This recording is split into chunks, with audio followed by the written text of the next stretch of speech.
วันนี้ผมอยากชวนทุกท่านมาพิจารณาเรื่องที่ลึกซึ้งแต่ใกล้ตัวที่สุดนั่นคือเรื่องของตัวเราเรียกสิ่งนี้ว่าฉันคิดฉันรู้สึกฉันสำเร็จฉันล้มเหลวฉันดีฉันไม่ดีแต่เคยสังเกตไหมครับว่า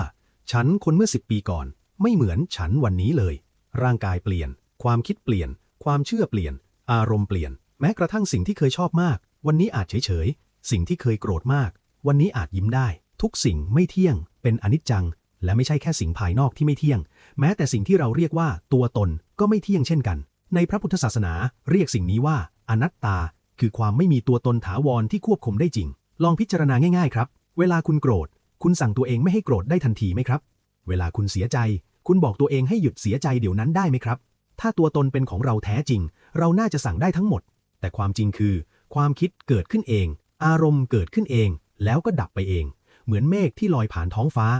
ปัญหาของมนุษย์ไม่ได้อยู่ที่ความเปลี่ยนแปลงครับแต่อยู่ที่เรายึดสิ่งที่เปลี่ยนเป็นเร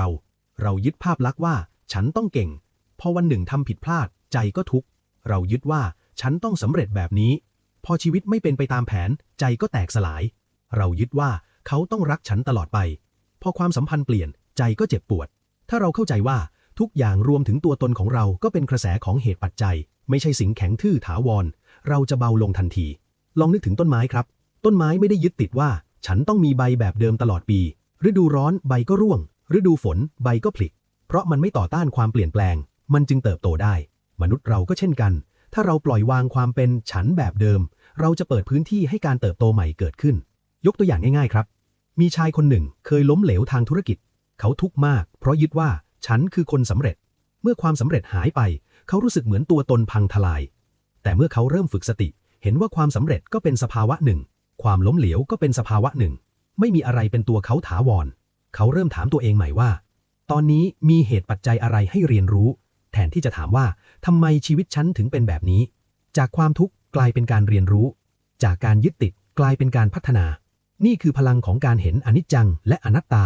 เมื่อเราไม่ยึดติดตัวตนเราจะกล้ายอมรับคำวิจารณ์กล้าปรับปรุงกล้าขอโทษกล้าเริ่มใหม่เพราะเราไม่ได้ปกป้องอัตตาตลอดเวลาการปฏิบัติเพื่อเห็นความจริงนี้ไม่ได้ซับซ้อนครับเริ่มจากการมีสติในชีวิตประจำวันเวลาความคิดเกิดขึ้นลองบอกตัวเองเบาๆว่านี่คือความคิดเวลาความโกรธเกิดขึ้นบอกว่านี่คือความโกรธ